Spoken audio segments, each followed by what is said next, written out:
Mudanças climáticas e repentinas, como a gente tem acompanhado nos últimos anos, são causas naturais da Terra, mas também são respostas da ação do homem.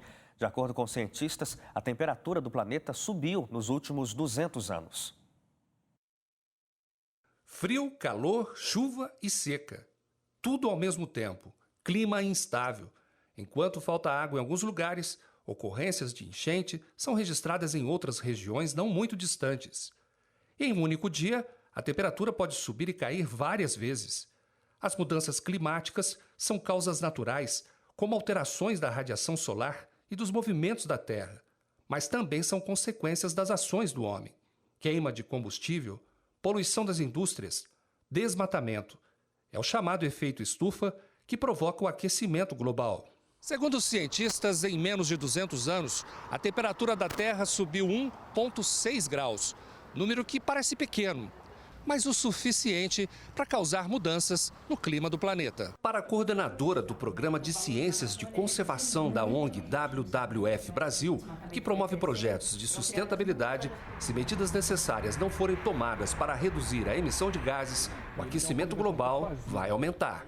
A gente está a cada ano atingindo recordes cada vez maiores de temperaturas. As mudanças climáticas, então, elas são as consequências de um aquecimento global.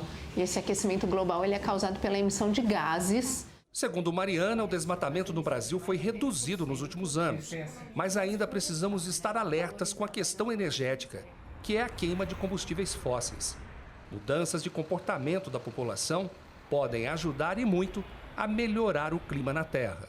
Por exemplo, deixar o carro em casa quando possível, usar caronas, usar modos de transporte públicos ou a bicicleta. Essas são algumas formas que a população pode colaborar para reduzir os efeitos da mudança climática. Abril deste ano foi o mês mais quente do planeta registrado pela Agência Espacial Americana. De acordo com o cientista Jean Pierre, especializado em ecologia de ecossistemas e chefe do Centro de Ciência do Sistema Terrestre do INPE, Instituto Nacional de Pesquisas Espaciais, o aumento da temperatura é uma tendência comprovada. Isso é uma tendência global, é uma tendência que ela é crescente, ela tem um caminhar crescente, quer dizer, a gente está caminhando para temperaturas mais e mais altas do planeta. O que a ciência faz, o que nós fazemos, a comunidade científica, a gente retira as componentes naturais do sistema e só inclui a componente humana nas simulações, nos trabalhos de modelagem, nos trabalhos científicos. Então, quando a gente tira a componente natural do sistema, essa diferença ela é integralmente associada ao ser humano.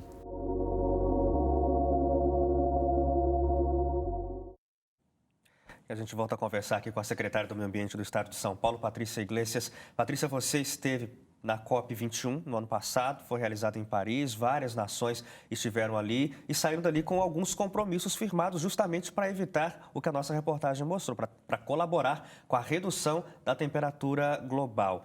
Já passaram-se mais de 6 meses desde o encontro, o projeto já foi inclusive assinado por algumas nações na ONU. O que de prático você percebe que já tem sido feito depois da COP? Eu acho que é interessante que numa conferência como foi essa Conferência das Nações Unidas, os países assumem compromissos. No caso ali, o objetivo foi limitar o aumento da temperatura em até 2 graus e sendo desejável que ficasse até 1,5 grau, em especial por conta dos países insulares.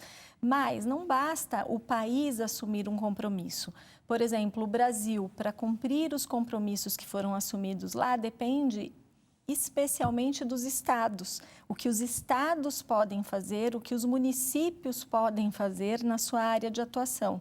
E o que a gente percebe das mudanças climáticas é esse aumento de eventos extremos.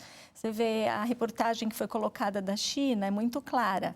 Aqui no estado de São Paulo, recentemente, nós tivemos situações como em Jarinu, em outras áreas do interior, também com eventos desse tipo.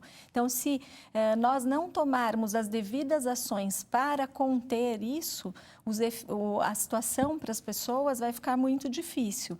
Aí entra um pouco do que a gente fez na COP de Paris, que foi trabalhar o que os estados podem assumir de compromisso com esse objetivo. Então, Ia comentar, uma das coisas que nós assumimos é a chamada Iniciativa 2020, que é de restauração de 20 milhões de hectares até 2020 nos países da América Latina e do Caribe.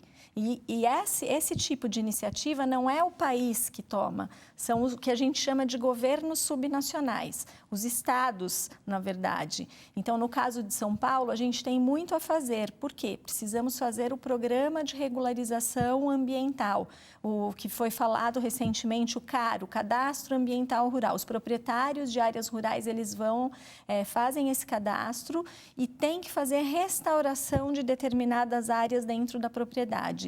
Com essa restauração, a gente melhora em muito a qualidade do ponto de vista de reduzir esse problema climático. Então, essa foi uma das iniciativas, mas tivemos outras. Tivemos um protocolo climático também firmado pelo Estado de São Paulo e aderimos a outras iniciativas no âmbito global.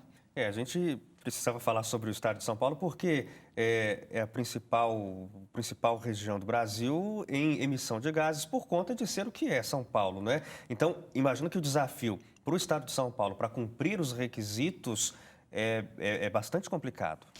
É bastante complicado e tem um agravante. Como o Estado de São Paulo tem uma condição técnica muito boa, nós temos uma CETESB, nós temos técnicos muito bons, aquilo que a gente faz em São Paulo reflete para os outros estados do Brasil. Então, também é uma responsabilidade de realizar ações que possam depois ser replicadas e trazer benefícios também nos outros estados.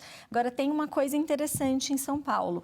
Mesmo sendo o estado mais industrializado do Brasil e, portanto, tendo toda essa dificuldade, até 2010, os dados que nós tínhamos é de que a Mata Atlântica em São Paulo estava em torno de 17,5%.